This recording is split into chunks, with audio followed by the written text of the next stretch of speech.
It seems to me now, Fludd said, that we should wait for full daylight. We need ropes and brute strength. The children of Mary, Miss Dempsey said at once. It is our meeting tomorrow. Tonight, you mean, Philly said. We would undertake to wash them down. I believe the president would allow it. We could do our litany and so on at the same time. I cannot think why you ever agreed to bury them, Fludd said. You don't know the bishop, Philomena brushed earth from her habit. If we'd have left them exposed, he might have come up here with a mallet and smashed them all to bits. I think your imagination is running away with you, Sister Agnes said. And of course Father Fludd knows the bishop. We still have the bishop to contend with, Angwin said. Our sudden bravado does not make him vanish away. He could ban the statues all over again, Miss Dempsey said. Our night's work could have been wasted. Not wasted, Judd said. At least you have not been bystanders. Father Angwin will value that in you. Agnes touched the priest's arm. What if he tells us to get rid of them all over again? Will we defy him? You could have a schism, Father Fludd said. I thought of it before, Father Angwin also brushed earth from himself, but I lacked heart. You say you, Father Fludd observed McAvoy. You do not say we. May I take it that you will not be amongst us for very long? Fludd did not answer. He put his spade over his shoulder. I have done all I am going to do, he said. Miss Dempsey, I think you should make a warming drink. Perhaps you could light the oven and warm Mr. McAvoy's peas for him. He has been kept from their enjoyment. Faces looked up from the ground, bone-colored, blank-eyed, staring at the snow-charged sky. Miss Dempsey gathered her dressing gown more closely about her. Wordlessly, she put her arm through Father Angwin's, and they turned towards the presbytery. The priest shone his torch before them to pick out the path. The tobacconist followed. I must go back, Philly whispered. The clock struck. We get up at 5. That was 2:30. I do not suppose they are in bed in Netherhofton. Fludd put out his hand. She hesitated for a moment, then placed hers in it. There's plenty of tonight left, Fludd said. They turned downhill towards the convent. Before them the hard ground gleamed silver with frost. Behind them the abandoned candles flickered.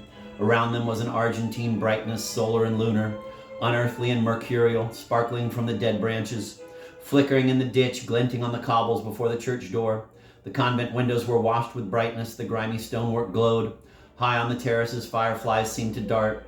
All my life till now, she thought, has been a journey in the dark. But now another kind of traveling begins, a long vagrancy under the sun, in its sacred and vivifying light. When 3 o'clock struck, Fludd placed on her forehead, just below the place where the white band bit into it, a chaste, dry kiss, a sacramental kiss, she thought.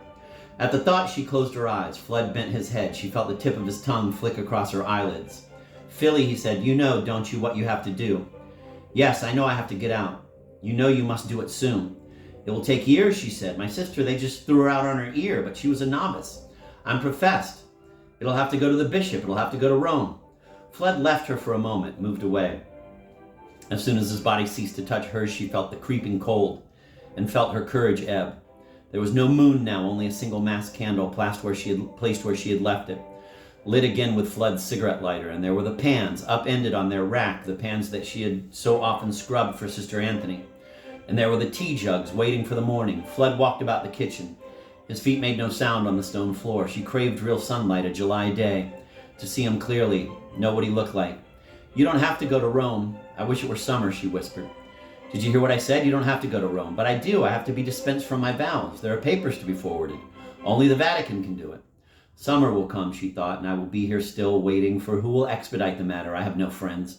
And another winter will come, and a summer, and another winter. By that time, where will he be? You're not taking in what I say, Fludd told her. You say you have to be dispensed. I say you don't have to be dispensed. You say you are bound. I say you are not bound. What law do you think keeps you here? The law of the church, she said, startled. Oh no, I suppose that's not a law, not like the law of the land. But Father Fludd, don't call me that, he said. You know the truth of the matter.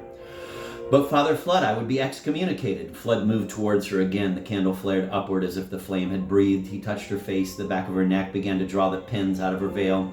She jumped back. You mustn't, she said. Oh no, you mustn't. He desisted for a moment, fell back. His expression was dubious. He did not seem tired. His stamina was wonderful. Philomena turned her head suddenly, attracted by a movement at the window. The snow had begun to fall, big flakes, fleecy, brushing the glass without a sound. She watched it. It must be warmer outside. It'll never stick, will it? It won't last the night. For she knew that nothing as good as that could ever happen for her. God would not arrange it that when she jerked at 5 o'clock from her edgy doze, she would creep to the window and see a new landscape, its features obliterated, its ground untrodden, its black trees hung with bridal veils. No, the snow would be the night's hallucination, a phantasm of the small hours. Tomorrow at 5, there would be no sun or snow. She would look from the window and see nothing but her own face dimly reflected in the pane. But if dawn by some freak of nature broke so early, it would reveal only the dark, swollen edge of the moors, and the web of branches near at hand, and a section of the drain spout, and the sparrows hopping along the guttering in search of food. She would see the same old world, the one in which she had to live. I can't bear it, she thought, not one more day. Her hands crept to her throat, then to her temples and the cloth of her veil, then to the nape of her neck, then searched out the pins. Fludd took the pins from her one by one and laid them in a line on the edge of the kitchen table. He set his long fingers on either side of her head and lifted off the vice of her white cap. She had only the strength she needed to make her decision, to give in to him. She felt weak now, limp and cold beyond resisting anything. He took out the safety pins from her linen inner cap and set them on the table beside the straight pins. With one neat, firm pull, he freed the drawstring and lifted off her cap and dropped it on the floor. "You look like a badly cut head," she said. She felt a blush creep over her exposed neck. "Sister Anthony does it, once a month, everybody, even Perpet. The scissors are rusty. We don't have our own. I've often wished for a pair. It's against holy poverty." Fludd ran his hand over her head. The hair, an inch long in places, grew this way and that. Here was a neglected tendril growing into curl. Here was a bald patch. Here was a bristly tuft fighting its way upward like a spring shoot fighting for light and air. "What was it like?" he said. "Brown, quite ordinary brown. It had a bit of a wave." It seemed to him, as far as he could judge in the poor light, that the proportions of her face were altered now. It was smaller and softer. Her eyes were less watchfully large, and her lips had lost their pinched, nun look. She seemed to have melted away and remolded herself into some other woman whom he had never met. He kissed her on the mouth, less sacramentally now.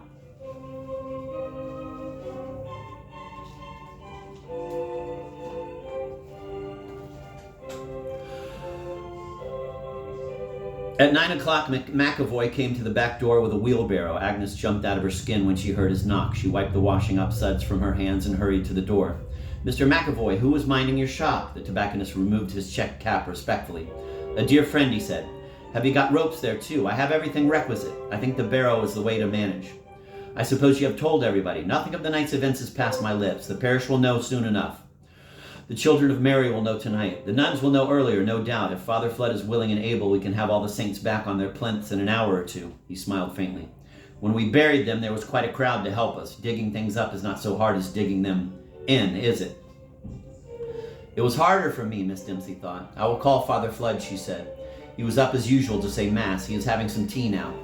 She did not offer McAvoy a cup, but left him waiting by the door. The snow had vanished. There was a raw cold. She called Fludd as she made her way through to the kitchen, heard him quit the sitting room, banging the door after him, and greet McAvoy, and leave by the front door, exclaiming as he did so over the wheelbarrow, "It's timeless and convenience. It's timeliness and convenience."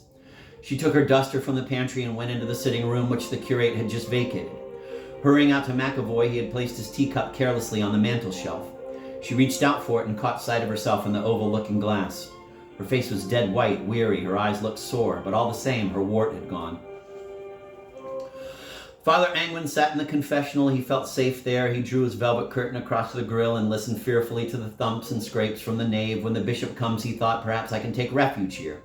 He wouldn't drag me out, would he, and do violence on me like Thomas A. Becket and the Knights? Father's mood swung between distress and jubilation, between terror and mirth. Why should the bishop come, he thought. There are no confirmations this coming year. He shows no relish for our company unless malicious persons like Perpet inform him of our schism. It can just go quietly on its own way. Perhaps in time I might become an anti-pope. He wished Miss Dempsey would bring him refreshments. When the door opened with a gentle creak, he jerked out of his daydream. "Fludd? No, he is putting St. Ambrose up. Ah, my penitent." She knelt with a soft rustle. "How is your temptation?" He was afraid to hear the answer. "A question," she said. "Yes, go ahead." "Father, suppose a building collapsed and in the ruins there are people buried. Can the priest give them absolution?" "I think he could, conditionally. If they were rescued, of course, they would have to confess their sins in the ordinary way." "Yes, I see." A pause. "Is there any kind of absolution you can give me?" "Oh, my dear," Father Angwin said, "you are a girl who has stayed out all night. You could hardly make use of absolution now."